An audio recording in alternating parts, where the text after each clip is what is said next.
tadi ilmuwan itu kan aku pernah bilang prinsipnya itu mendefinisikan, mengelompok-kelompokkan, membangun hubungan, memprediksi. Itu prinsip ilmuwan. Prinsip ilmuwan. Aku mau coba satu. Prinsip ilmuwan. Endingnya semua itu memprediksi. Itulah orang kuanti mau melakukan itu karena ilmuwan pengen jadi Tuhan. Level pengen jadi Tuhannya berbeda-beda. Orang kuanti itu level pengen jadi Tuhannya agak jauh dibanding wong kuali yang sampai dia menemukan itu ya AI robot yang persis sama manusia itu kan karena kolek data yang lengkap ya. Prinsipnya kenapa kita nggak bisa memprediksi, kenapa kita nggak bisa mengetahui, selalu jawabannya karena kita kekurangan data. Ya. Itu cara berpikirnya kuanti cara berpikir yang karena itulah mereka yang mengendalikan arah peradaban. Jadi kan problemnya kan orang kadang kalau nggak pakai data kuali ya, itu kan nggak dapat jawaban yang presisi. Kuali memang tujuannya untuk presisi. Sedangkan ketika kamu tuh mau jadi bomber, kamu tuh mau jadi tank atau mau jadi sniper. Kalau kamu mau menguasai satu daerah, kamu tidak bisa jadi sniper.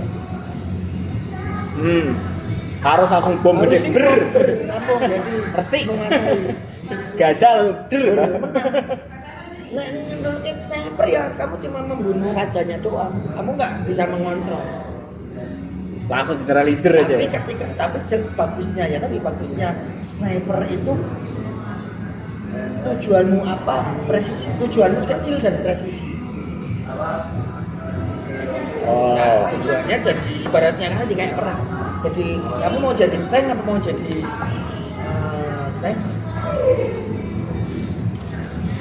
Nah ini balik mas, kalau kita sudah simpulan seperti itu kan, ada perkembangan teknologi yang sedemikian rupa ya, yang based on collect data, terus muncul kayak GPT atau OpenAI yang lain.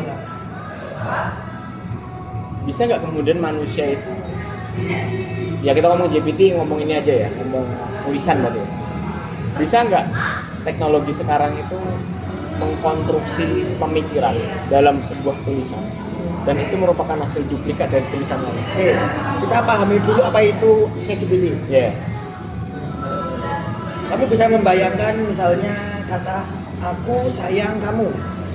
Kemudian kita kasih labeling.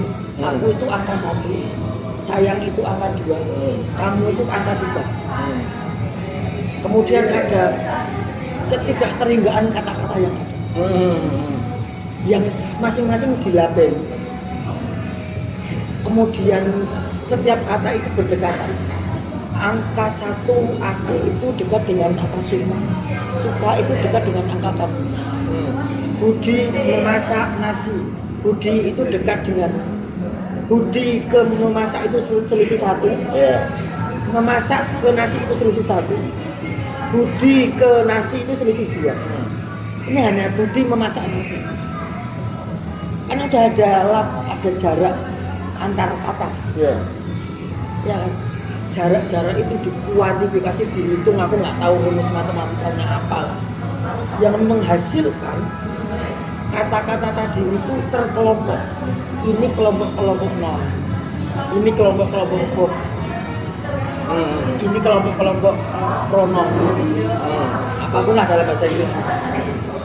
Itu baru langkah awal dasar dari ChatGPT, ilmu dasar bahasa. Kata Plato atau Aristoteles yang bahasa itu kan dasarnya dari 7 temuan itu, pronoun, noun, verb, dari bahasa Inggris. Itu dasar dari bahasa, ilmu bahasa. Dari labeling ini noun, ini pronoun, apa segala macam, ketemu pola. ChatGPT atau AI itu memahami pola itu dengan kuanti, dengan mengangkat Coding. Maka ketika kamu masukkan sebuah kata, di dalam GPT itu pakainya karena apa transformer kan, T-nya itu kan transformer. Yang dimaksud transformer adalah dia merubah kata itu menjadi angka. Angka itu dimasukkan dalam kalkulasi matematis yang sangat rumit, dikeluarkan lagi dari angka menjadi kata. Lahirlah jawabannya. Itulah teks. Kenapa kita memberi perintah apa? Keluarnya teks. Jadi kita ngasih teks, diubah jadi apa? Angka diubah jadi teks balik. Jadi kehidupan bahasa, jadi bahasa. Kalau kamu pakai ChatGPT, pakai AI itu memberitahu kamu bahwa bahasa itu matematis.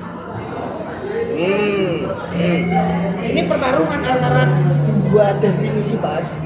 Bahasa itu matematis yang sifatnya kaku, atau kamu termasuk penganut bahasa yang sesuatu yang tidak kaku, imajinasi manusia, ciptaan Tuhan, ilham. Kalau bahasa ketika kita rasionalitas adalah ilham Tuhan. Siapa dulu alim Muqtiyat siapa yang bilang? Jadi rasionalitas kita adalah membaca Al-Quran itu ilham, itu adilah, itu wahyu. Rasionalitas wahyu. Karena wahyu itu kan sesuatu yang pemberian dari Tuhan. Kita berasional, kita mendapatkan ide itu dari mana? Dari Tuhan. Maka wahyu adalah rasionalitas adalah wahyu. Aku lupa statement intinya, tapi kira-kira itulah. Alim Muqtiyat siapa saat itu yang itu viral sih saat itu memang jadi perdebatan. Tapi yang dia mau komentari bahwa tafsir terhadap ayat itu rasional itu ya wahyu juga itu ya dengan bahasa yang lain. Kembali ke tadi. Kamu termasuk penganut yang mana? Yang kaku atau yang wahyu tadi? Nah, ini adalah pembedahan. Sialnya perkembangan AI ini itu sampai di titik mereka mampu emerging itu teori di perkembangan peradaban. Bahasa Indonesia yang berdundul tiba-tiba ada. Oh, gimana? Tiba-tiba ada tuh? Emerging itu ada teorinya kok. Aku pernah dengar di Sabrang itu. Apa emerge nanti bilang. Nah, emerging itu sesuatu yang lahir. Emerging itu apa ya? Kita cuma tanya ChatGPT untuk menjelaskan kata emerging.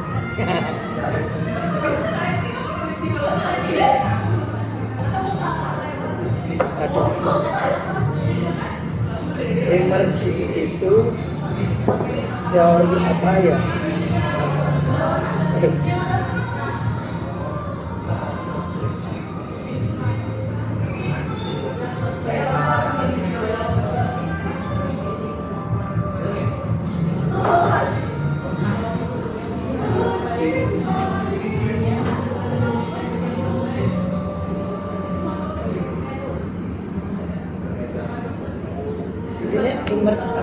Emerging itu sesuatu yang tiba-tiba muncul. Contohnya orang bisa ngomong. Kemampuan yang paling banyak diriset oleh riset-riset tentang anak adalah saat anak bisa mulai ngomong. Pemerolehan bahasa itu teorinya kalau mau melihat bisa kamu bisa melihat dari behaviorisme, kamu bisa melihat dari konstruksi, kamu bahkan bisa melihat dari sisi spiritualitas. Wong kok itu tiba-tiba bisa ngomong ya, yang bahasa padahal nggak seberapa, dia bisa dapat kuncinya dapat, si anak itu tiba-tiba dia bisa ngomong kemana-mana, nyerap ngomong. Aku nanti ngomongnya tentang perkembangan otak, ngomong macam-macam lah. Tapi ada titik di mana muncul betul tiba-tiba. Itulah ChatGPT. Onen-onen lah ya. Bunyi-bunyiannya jadi suatu makna. Itulah ChatGPT juga atau AI. Kelebihan AI. Karena AI bisa tiba-tiba mencipta terutama di tiga setengah. Terbanyak Di tiga itu masih jelek. Oh. Dulu teori emerging ini mulai dibahas oleh para ilmuwan bahasa di 3,5 ke 4, sekarang 5. Itu jadi perdebatan panjang di ilmuwan bahasa. Kok bisa si mesin ini, si algoritma ini menciptakan sesuatu yang baru menurut para ilmuwan bahasa. Dari makna A dikasih input, tiba-tiba dia bisa memaknai ini. Ada istilah merasionalisasi, mentafsir, itu kan makna baru. Kenapa sih ChatGPT ini bisa 3,5? Karena menurut teorinya ChatGPT dalam perspektif itu, karena ChatGPT ini sudah mempelajari pola-pola cara memaknai di Bible. Dia sudah memahami cara memaknainya. Ada Bible teksnya gini, ada teori cara tafsir gini. Cara memaknainya ditafsirkan untuk memaknai teks Gatoloco. Tahu Gatoloco? Apalah Berbun Jawa atau apapun lah yang menggunakan caranya tafsir dari Bible. ChatGPT tidak mungkin mempelajari Berbun Jawa, mungkin atau teks baru. Tapi cara memaknainya sudah ada. Jadi ChatGPT tidak hanya memahami hubungan antar kata saja, tapi ChatGPT mampu memahami polanya. Ya, itu kan disuntikkan apa dia memang bereaksi sendiri? Karena di setiap saat belajar pola itu, semakin kalau dulu ChatGPT awal hanya belajar manafok, katakan ChatGPT 1 gitulah ya, hanya belajar manafok, mana subjek dipotong-potong, terus kalau kata diparafrase itu ChatGPT awal ChatGPT 1 ChatGPT 2. ChatGPT yang sudah sampai mampu merasionalisasi, itulah yang menjadi kegelisahan ilmuwan-ilmuwan filsafat, ilmuwan bahasa. Ketika ChatGPT mampu memahami pola, misalnya ada tafsir tafsir Al-Misbah terhadap ayat A. Teks bunyi ayatnya gini, tafsir Al-Marozinya gini, misalnya terjemahnya gini-gini dari sebuah teks yang kayak gini. Pola ini itu dikuantifikasi jadi sebuah pola, jadi sebuah hubungan teks. Ya nggak tahu lah, itu angka tadi, matematika yang sangat rumit. Pola ini dijeblokkan ke teks baru, teks puisinya Khalil Gibran. Lahirlah tafsir. Itu baru, mungkin itu logika itu dilakukan di ChatGPT 3. Yang 5 sekarang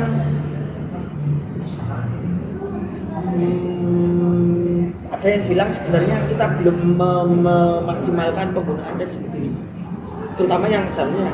Tapi aku highlight yang masalah kekhawatiran tadi, nggak sampai diharapkan ya. Apa? Termasuk. Yang itu efek karena si dia menjadi mufasir kan kalau kemudian menggunakan. Ya kan ada kayak kejelesan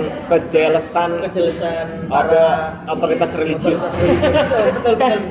Jelas mereka. Kejelasan otoritas sehingga fatwa haram. Karena ChatGPT mereduksi proses pengambilan keputusan berbasis pada fakta-fakta rasional. Bagi para mufasir itu, dia mengambil keputusan itu ya ada hatinya, ada tahajudnya, ada sisi-sisi non rasionalnya. Walaupun kadang nggak juga sih. Kadang nggak juga. Itu klaim para mufasir. Mungkin kalau rasionalitas ChatGPT dengan Gus Bahak sama.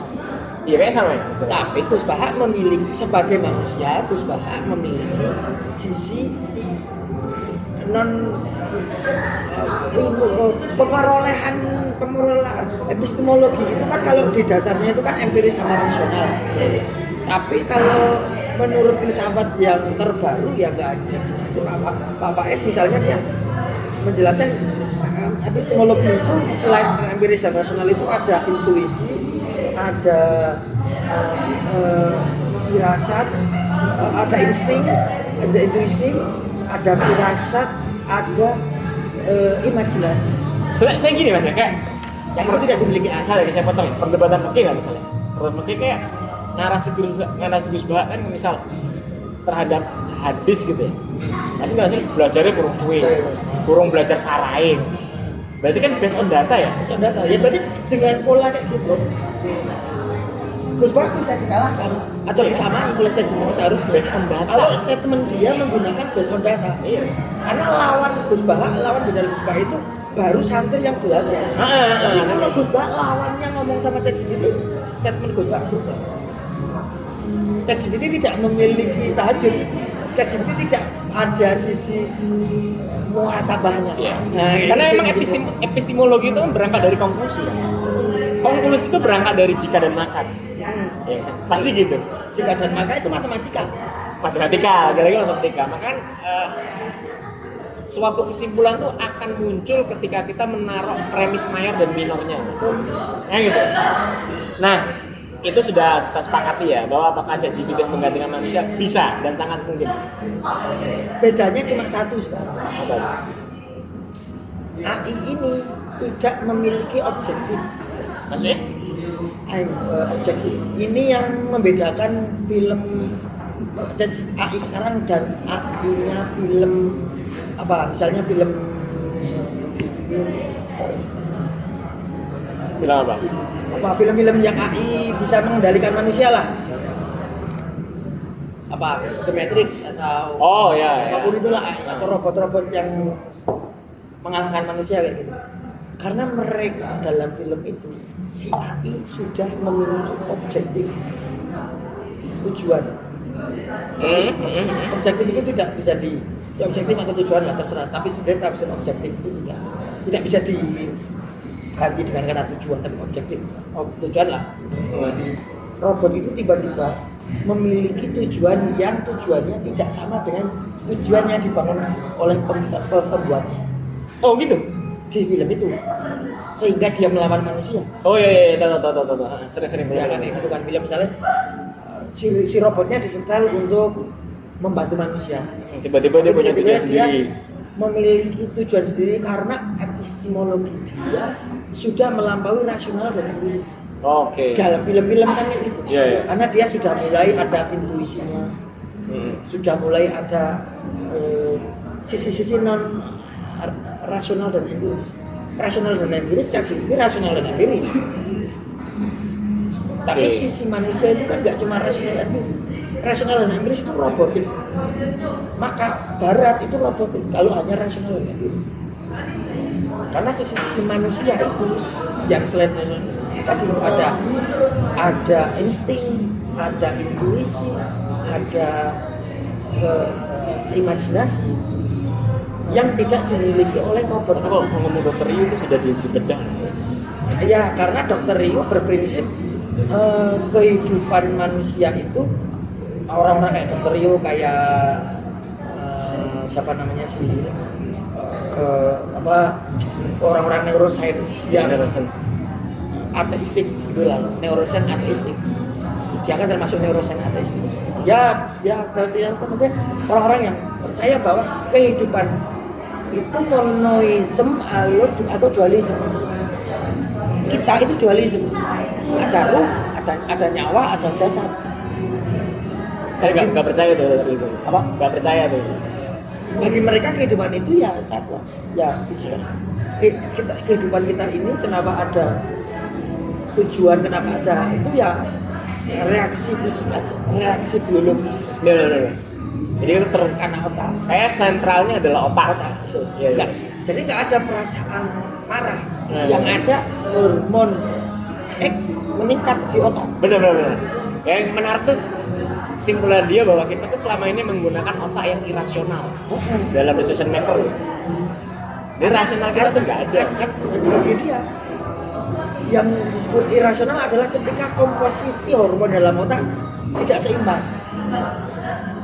Nah, statement mereka itu dibuktikan atau didasarkan pada statement dulu orang depresi menurut psikologinya siapa, misalnya teori-teori dulu siapa yang teori psikologi awam si Sigmund Freud.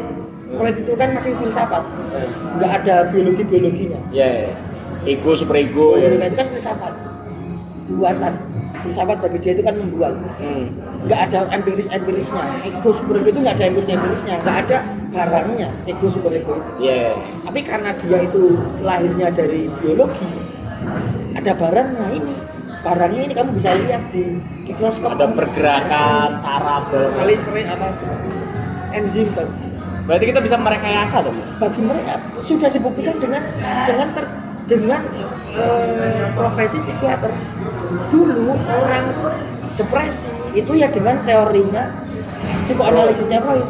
Sekarang tinggal kamu nembak pakai narkoba, kamu udah nggak depresi lagi. Oh. Narkoba adalah bukti nyata matinya dualisme. Iya.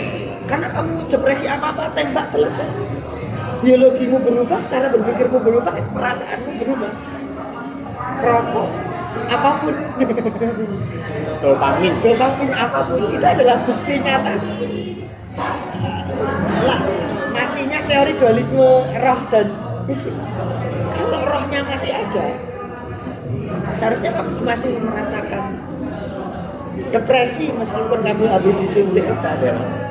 Itu bagi mereka. stroke itu bingung. Stroke. Karena memorinya terganggu ya sudah kan. Perasaannya juga terganggu kan. Ya terkata. Akhirnya di ilmu-ilmu ini ya terbagi jadi dua. Kelompok monisme itu meyakini kehidupan ini adalah bisa dicacah-cacah dan tidak ada, dan sisi terkecilnya tidak ada sisi kalau di tubuhnya.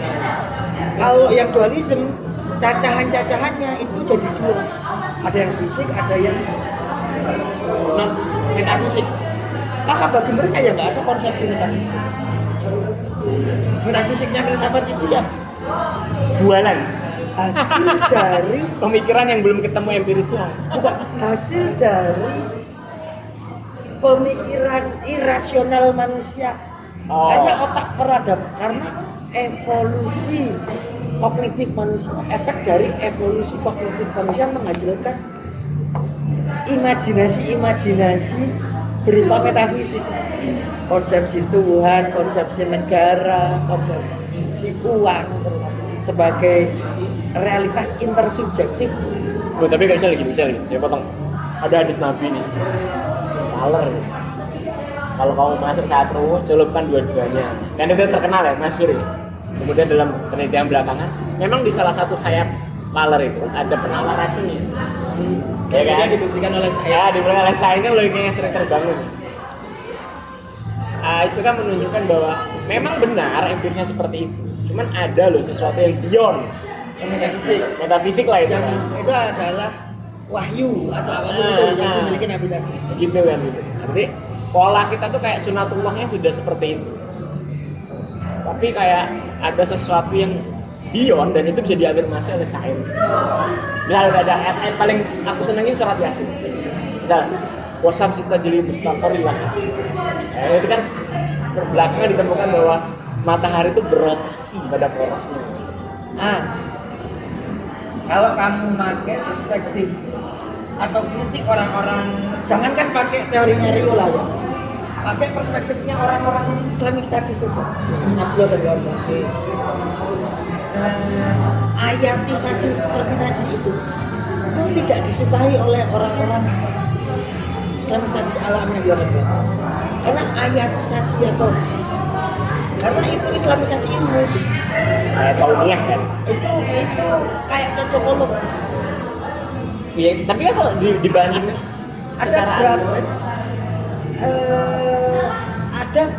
ada berbagai macam relasi sains dan agama, macam-macam relasinya.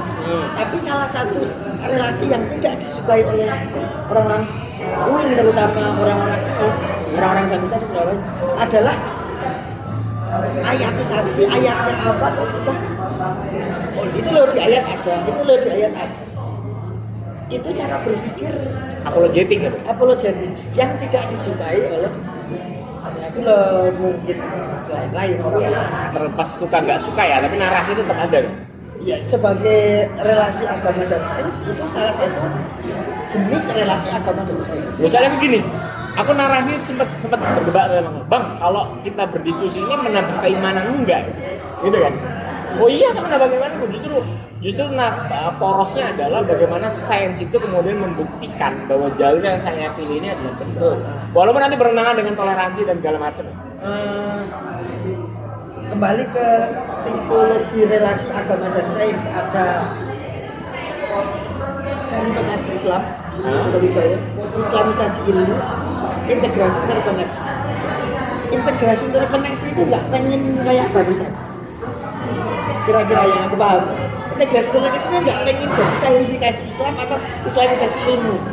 Nah, gimana tuh integrasi interkoneksi nggak jelas. Aku nggak paham. Tapi nggak mungkin ada nalar Irfani, Bayani dan Burhani kan ya. Oh, iya, iya, sering dia tahu sama pengembangan Jabiri ya. Aku lihatnya kayak Prof Amin itu kayak mengembangkan hermeneutik aja sih. Cuma dengan istilah yang integrasi interkoneksi. Ya, tapi intinya mereka tidak mau menjadi sainifikasi Islam atau Islamisasi. Aku tuh terakhir pernah ngobrol sama Prof siapa itu, Mas ayo bantu aku mau, dia itu ya salah satu anak ideologisnya Amin Abdullah tapi orang tarbiyah gitulah ya. Oh, oke, anak ideologis. Dia murid, dia suka dengan integrasi tapi pengen biar menurun gimana jadi tarbiyah gitu kan, relatif lebih kaki gitu kan, pendidikannya bentuknya apa gimana. Diskusi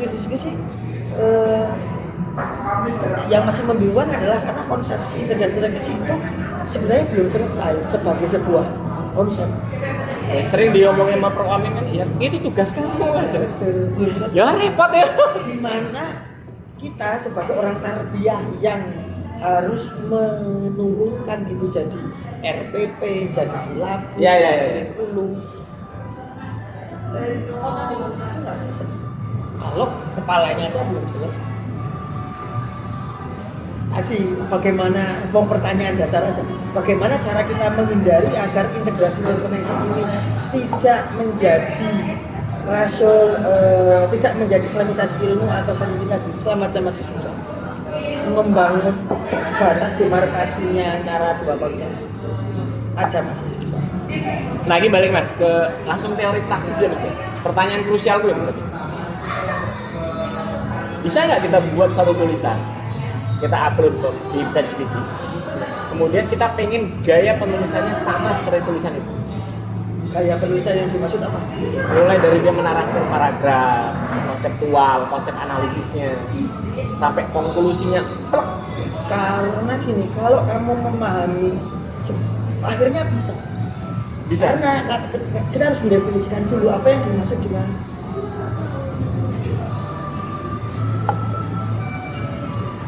apa yang dimaksud dengan sama. Kalau sama adalah kesamaan pilihan kata yang muncul, kesamaan kan kita bisa menganggap ini gaya tulisannya Amin Abdullah, ini gaya tulisannya Sunarwoto, ini gaya penulisannya Nur Haidi.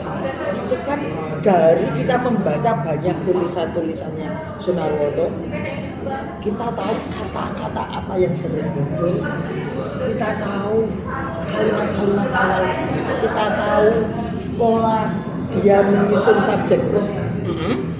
Itulah yang ingin sebut dengan mempelajari dan memahami pola.